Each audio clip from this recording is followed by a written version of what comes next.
Bom dia, pessoal. Bom dia. Hoje amanheceu com muito friozinho aqui em Joinville, coisa de 6 graus.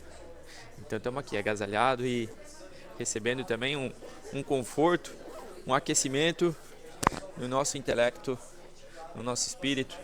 Então vamos lá, vamos alimentar com sabedoria. Eu resumi hoje 6 versículos em Provérbios 25. O primeiro e o segundo se complementam, né? Quando você estiver diante das autoridades, não se faça de importante. É melhor que depois lhe deem um lugar de honra do que ser humilhado na presença das autoridades. Aqui, basicamente, vem muitas coisas à tona. Vem a questão de não agradar a homens e sim a Deus. Então, é Deus que controla tudo. E aí, encontrar em si as tuas habilidades vai fazer que você resolva problemas, seja no governo, seja na prisão, igual José. Então, o ponto é você entender quais são as habilidades que Deus te deu e não querer agradar outra pessoa, porque se você vai agradar outra pessoa, às vezes ela vai precisar de algo que você não tenha. E aí, quando você vai querer, né, se achar importante em determinado assunto, aí que acontece o fato de ser humilhado. Então, ele fala aqui, ó, que é melhor lhe dar um lugar de honra depois. Então, depois é o quê? Quando a tua habilidade realmente for reconhecida. E aí esse lugar de honra tem a paciência que ele vai acontecer. E isso aqui sobre honra, né? Sobre lugar de importância, não tem como não lembrar a história de José. Então é por isso que ele é escravo, é por isso que ele é prisioneiro, mas ainda assim tudo era sobre a intimidade com Deus e para que ele foi chamado. E aí essa identidade dele fortalecida é por isso que ele resolve problemas, seja na prisão, seja no governo. A palavra certa na hora certa é como um desenho de ouro feito em cima de prata. Aqui não tem como eu não lembrar de uma experiência que eu tive, vou contar pra vocês. Eu tava com muita dor de cabeça, normalmente eu não tenho dor de cabeça. E aí eu tava pensando, o que será que é essa dor de cabeça? E aí eu pensei que poderia ser comida. Eu pensei, vou comer alguma coisa pra resolver esse problema de dor de cabeça. Quando eu entrei na, na panificadora, que eu sentei pra comer, eu ouvi dois caras do meu lado, um assim, acusando o outro. Eu sei que você pegou a minha mulher. Você acha que eu sou. Você acha que eu sou burro? Eu vi que você pegou. Eu vi as conversinhas no WhatsApp. E aí eles começaram a discutir do meu lado. E aí foi que Deus falou assim: olha, eu te trouxe pra cá por conta disso. Só que como o cara ele estava muito irado, eu pensei, nem vou me meter ali, né? Só que aí estava muito forte no meu coração falar para esse cara que estava estressado, que estava irado, que a mulher dele não traiu ele. E o problema que ele estava tendo é por conta de não ter perdoado um relacionamento passado. E isso veio no meu coração para falar, e eu falei assim, não, nem vou falar isso aí, né? Porque, pô, capaz do cara bater em mim. Só que daí era muito forte, eu comecei a ficar incomodado porque eu precisava falar isso. E aí vinha o sentimento de repente, o cara descontar em mim, no sentido, se afasta de mim. Mas também veio um sentimento de responsabilidade, no sentido assim, poxa, eu tô te chamando, Deus falando, né, comigo, eu tô te chamando para você intervir e mudar a história desse cara. Porque você é um cara totalmente estranho e essa intervenção vai acontecer algo diferente. E aí eu fiquei muito na adrenalina, né? Vou, não vou, vou, não vou.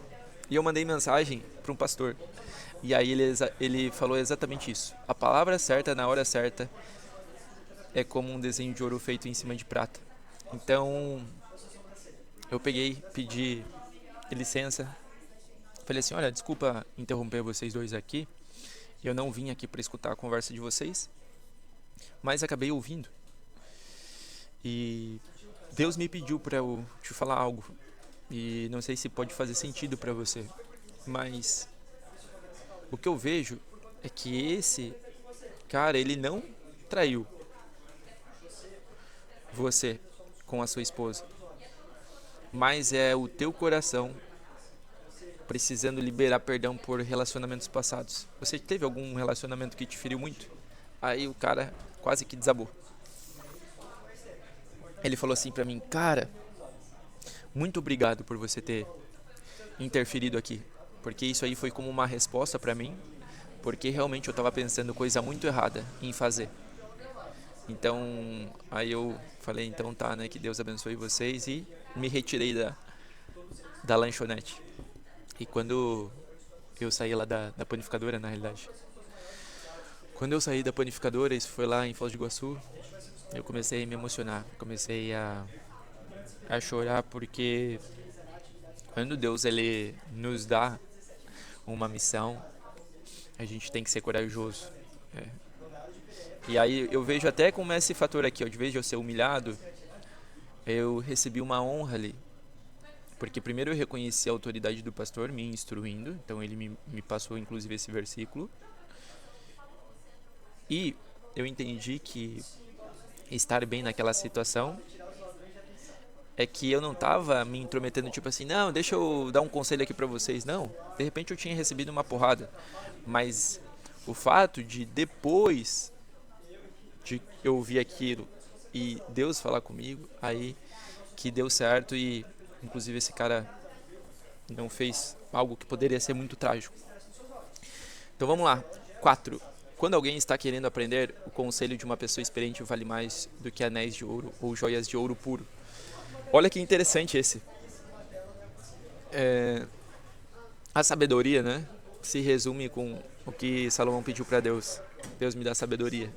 E aí é praticamente como uma consequência você, inclusive, ter resultado financeiro. Porque se você tem sabedoria, você é um solucionador de problemas, né? Então você está focado na solução, você apresenta uma solução para aquele problema. E o trabalho basicamente é o quê? Você solucionar um problema. Então quer dizer o quê? Que se eu soluciono o problema de quem quer tomar água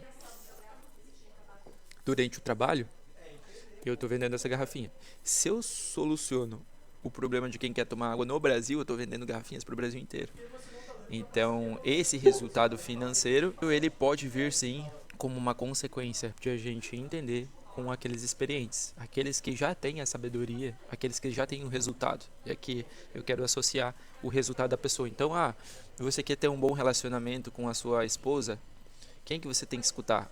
A pessoa que se separou ou a pessoa que está lá 30 anos casado? Então, é justamente buscar com quem tem experiência, e experiência no sentido positivo. A paciência convence até as autoridades. A perseverança pode vencer qualquer dificuldade. Isso é muito importante, né? Se a gente tivesse isso na nossa mentalidade todos os dias, forte esse versículo, nós entenderemos o poder da paciência, né? Inclusive é uma das facetas do amor. Lá em 1 Coríntios 13 fala, né, sobre as características do amor. E ele fala que o amor é paciente. Então, a paciência ela é uma virtude não só para a área conjugal, não só para a área profissional, mas se ela falar que convence autoridades, então, com certeza, ser paciente é até o ato de amar pessoas que às vezes a gente, inclusive, não concorda, né? Então, poxa, eu não concordo com aquela autoridade, mas se aquela autoridade foi colocada por Deus na minha vida, qualquer autoridade, primeiro nosso pai e nossa mãe, né? Nossa autoridade. Então a Bíblia mesmo fala que a gente deve honrar pai e mãe. E muitas vezes, se eles fazem algo que a gente não gosta, a gente tem que ser paciente, né? A paciência vai desenvolver aí um amor, que muitas vezes, se o nosso pai e nossa mãe forem ruim conosco, não souberam nos passar amor, é porque eles também não receberam. Então o fato de ser paciente é entender o outro ponto, que ninguém dá aquilo que não tem. E olha só, eu sempre faço 5 versículos, mas esse aqui é quase que uma surpresa, né? Ouvir uma boa notícia que a gente não espera é como tomar um gole de água fresca quando se tem sede. Aqui eu fico lembrando de uma experiência que eu tive nas dunas, lá em Florianópolis, e também depois de jogar futebol, né? Quando o sol está muito quente. Como é gostoso tomar uma água quando se tem sede. E aí, por que eu fiz questão de colocar isso aqui? Para uma reflexão, o que sai da nossa boca? É, é óbvio que é muito mais chamativa a notícia negativa. Se você for ver por que o jornal passa tanto notícia negativa, porque é o que chama atenção. E é um jeito de te aprisionar em algo que não é o plano de Deus. Então, olha só, o ladrão vem para roubar, matar e destruir. Se eu tô focando nisso, vamos até fazer um teste aqui, ó. Meu amendoim. Se você tá focando aqui, foca aqui agora. Tá vendo que automaticamente tudo ao redor tá embaçado? Porque o teu foco faz você só enxergar isso. Então vamos imaginar roubo, morte e destruição. Agora, eu vim para que tenham vida e vida abundante. Se você focar aqui, foca nos detalhes. Você nem está enxergando nítido isso aqui. E aí cada vez mais você começa a reparar em detalhes. Nossa, tem uma cor diferente. Olha só, isso aqui é acrílico. Então você começa a pensar nos detalhes. E quando você pensa nos detalhes, isso aqui começa a expandir. Expandir a ponto de você querer observar mais, a ponto de você querer até beber dessa fonte aqui. E isso sim é uma boa notícia. Então a boa notícia ela tem que ser compartilhada. Ela tem que ser lida para ser compartilhada. Talvez eu estou fazendo isso aqui só por conta de algo que eu entendi que me importa. O que me importa? Ter bons pensamentos. O que me importa? Ter planos que realmente vão fazer eu crescer em todas as áreas. E entender que Deus tem planos muito maiores que os meus. Então, por exemplo, até do meu livro aqui, a Jaque, ela mora na Suíça e ela leu o meu livro e ela falou que foi um dos livros que ela mais gostou na vida até hoje. Então você vê como isso aconteceu por conta de bons pensamentos. Eu sim posso ter uma nova vida com base na palavra e através das minhas feridas, dos meus problemas sendo solucionados, eu me torno uma solução, eu me torno uma fonte de boas notícias. E aí é por isso que essa mensagem se propaga. E é por isso que eu sou inspirado para ajudar outras pessoas. E é isso que eu desejo para você também. Perfeito? Tenha um excelente dia, se fez sentido, pode inclusive adquirir um livro aí para ser uma jornada de fé também, uma jornada de transformação, e também encaminhe esse vídeo aqui para alguma pessoa que possa fazer sentido. Até mais!